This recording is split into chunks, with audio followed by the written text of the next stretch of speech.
I think a lot of people think that the only way to stop fighting about sex is to have it more.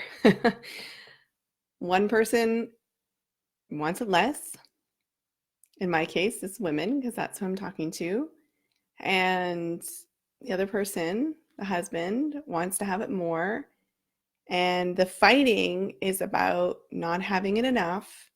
And so it makes sense that the person who doesn't want it as much will think, well, if I just somehow fix myself or somehow force myself to do it or somehow make it happen, then we'll stop fighting about it and it will be all okay.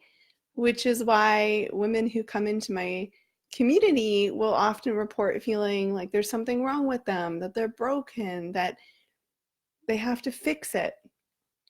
So today is going to be less about like strategy and like step-by-step process and more about how we think about fighting and how we think about equality and how we think about the sexual experience. So really, to stop fighting about sex is stopping a pattern.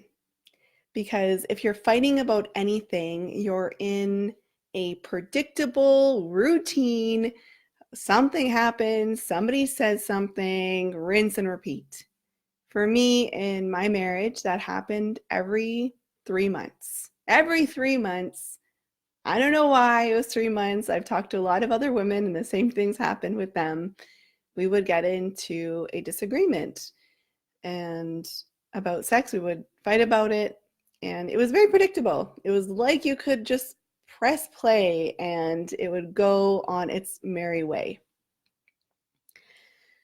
So the first thing, here I said I wasn't going to say steps, but really the first thing to stop fighting about anything is to acknowledge that it's a pattern and acknowledge that you have a part to play in the pattern. Because I'm guessing you aren't sitting down with your husband right now watching this video. I'm just talking to you. So I really encourage you to be the spark of change.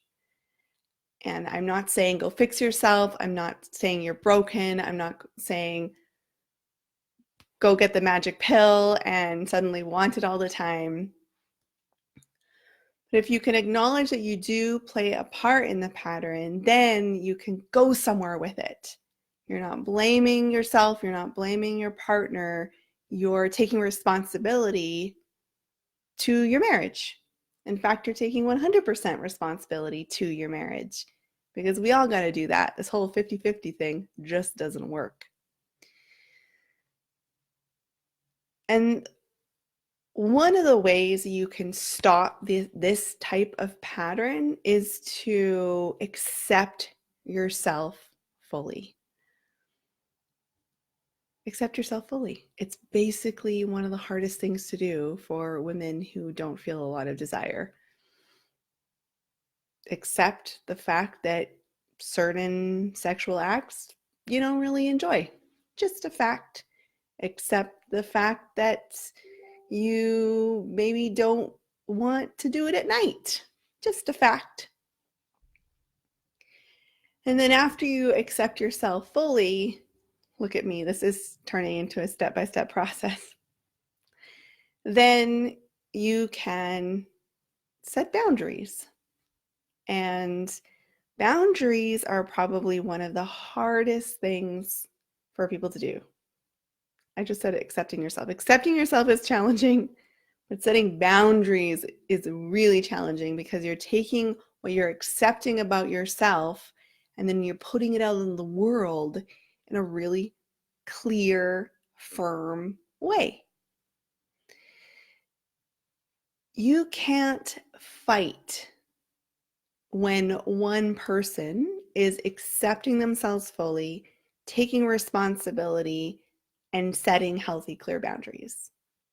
There's nowhere to go with that.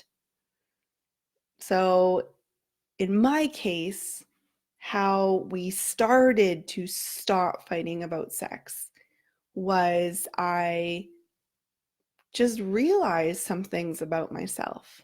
I realized that I could no longer ever have sex again if I didn't really want to. And that was a scary thing for me to accept because I felt like I never wanted it. So, but that was just something that I needed. It was something that's how my body was created, that I just can't be in that kind of intimate space and not be fully on board. And I had to set that boundary.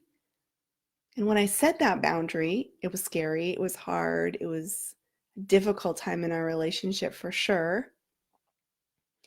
But it was the start of not fighting about it ever again. I'm very happy to say we do not fight about it. It's been a couple years now, which I can't imagine. I could never imagine that I would have been at this place and being able to say this very authentically to you. And I can't say that about anything else. I mean,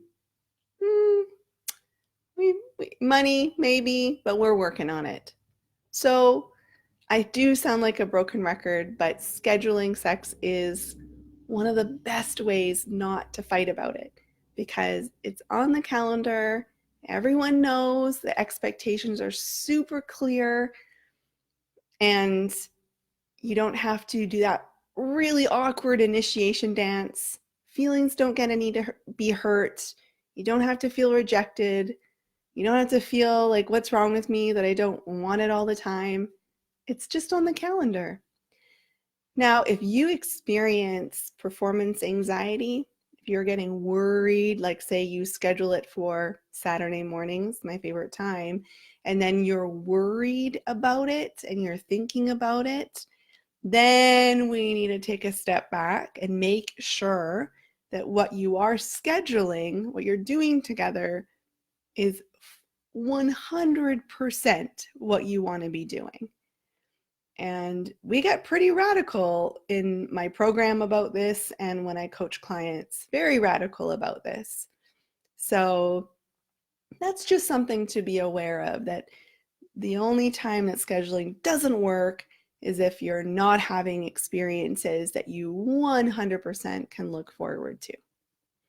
So I really encourage you, if you are fighting about sex, to make those steps.